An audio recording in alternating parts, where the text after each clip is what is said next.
family of the late Dr. Adolfo and Natividad Flores have decided to transform what used to be the Flores Clinic into the Flores Medical Memorial Center. And in doing so, they wish to honor the special place that this couple occupies in the medical history of the city of Santiago. Initially, Dr. Winnie Flores and Wino asked me to write a written testimony about her parents. Instead of merely a written testimony, I've decided to create this short video. Through this video, I wish to support and to endorse the idea of giving that honor to this special couple. I know I speak not only for myself, but for La Selects who have known them for over 50 years. And I will explain through this video what makes them so special.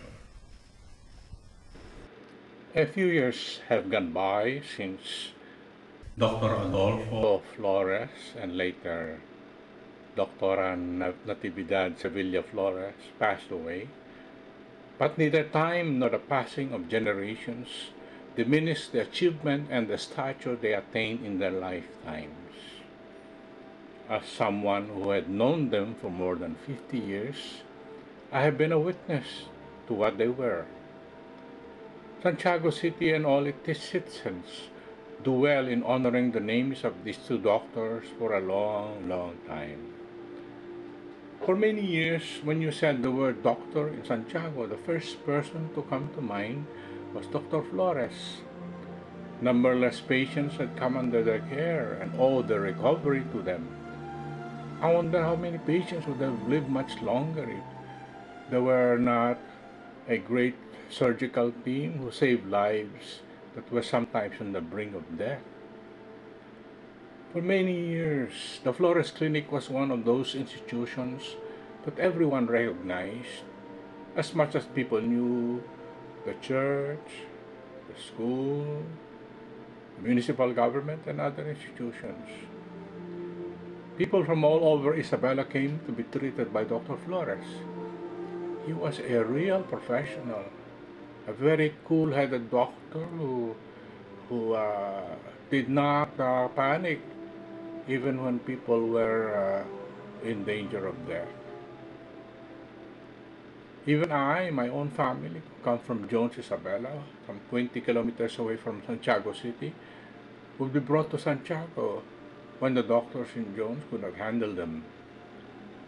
We knew that there was no better doctor in southern Isabela than Dr. Flores. Dr. Flores and Nati were not only great physicians. Dr. Flores was a dedicated community leader. He was involved in practically all areas of endeavor. He was involved in social work, even in politics. I think he was vice mayor of Santiago. He could have been elected mayor had he wanted to. But his profession was always a priority. In church, Dr. Flores was also very active. He was involved in the founding of the Knights of Columbus, which is one of the strong organizations in Santiago City. It was the pioneering work of people like Dr. Flores that made this organization a fitting alternative to the Masonry, which also happens to be strong in Santiago City. Dr. Flores was also a successful family man who brought up his children to develop themselves professionally and to excel in fields of education, business, and also be active in social and religious affairs. I have been a close friend of Dr. Nati Flores, and for many years, she would occasionally visit me in Silang, Cavite, because she seemed to draw a lot of strength from our friendship. A friendship which started all the way back when we were both frequent visitors to the Assumption Sisters Convent in Santiago City. The Assumption sisters were managing La Salette High School and La Salette College, now La Salette University, and they had a very uh, strong commitment to contemplative prayer. Both of us, Dr. Anati and myself, were drawn to contemplative prayer because prayer was something that enabled Dr. to be close to God and also to draw strength against all the pressures and disappointment of life coming from people and even family. As a group, the La Salette missionaries owed their survival and health to the care of Dr. Flores. It is part of church history that many priests and missionaries from religious congregations tried to establish themselves in the Cagayan Valley, but most of them left after a number of years because they fell victim to various diseases. This was the story of the Dominicans who served in Isabela, took care of Gamu and Ilagan during Spanish times, and the CISMs who came just before the war eventually left Isabela. The La Salettes stayed and fell to the same diseases that took the lives of so many previous missionaries, but they survived and stayed because they had a good doctor to take good care of them. Of course, there were others like Dr. Paz, Dr. Macaso, and others, but somehow no one could do better than Dr. Flores. The La Salette missionaries stayed for over 70 years because of the availability of this care. Health, in a way, was the biggest challenge of those early missionaries. Let me talk a little bit about the La Salette missionaries. The La Salettes arrived in Isabela in December of 1948, led by Father Conrad Blanchard. They were composed of priests and brothers who belonged to the Immaculate Heart of Mary province of La Salette. They were distinguished by their deep fervor and dedication. They had a great love and devotion to our Blessed Mother, to Our Lady of La Salette, and they managed to communicate and to share that devotion to all the people under their care. Were almost half of the province of Isabela. So over a period of 70 years, from nothing practically, old churches built by the Spanish friars, we created a whole diocese, building churches, building rectories, building parishes, not only constructing buildings, but especially evangelizing our people through our schools, through our direct apostolate, through our ministry.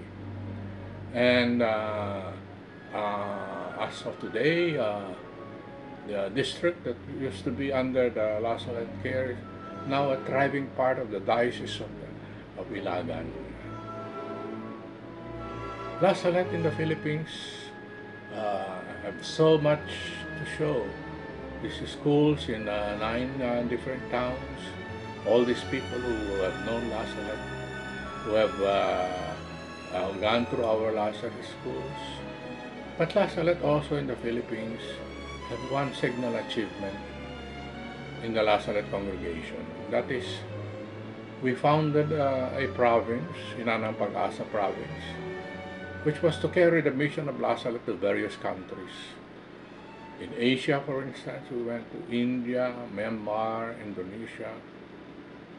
Now, La Salette priests that were trained in the Philippines are serving in 4 continents. The La Salettes engaged not merely in sacramental religious apostolate, but also conducted free medical missions. They also set up socio-economic development projects, like Father Hubert used to have his projects in Aurora, Isabela.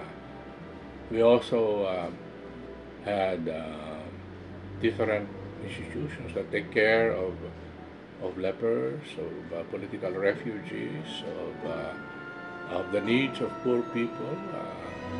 So La Salette's presence It's very broad and very developed, and I'm sure that if people were to write the history of the church in Isabela, they would be amazed at the great achievement and the great historical contribution that Lazaret made to the people of Isabela and the Philippines and the entire world. In conclusion, I have tried to detail the achievements of Dr. and Dr. Flores. They have established what was the most well-equipped clinic in Santiago that has served the City of Santiago for over 50 years. I've shown also their role that they have played in society and the responsibilities that they have taken. And because of this, again, I reiterate my endorsement, my support of the idea of putting up or transforming what used to be the Flores Clinic into the Flores Medical Center.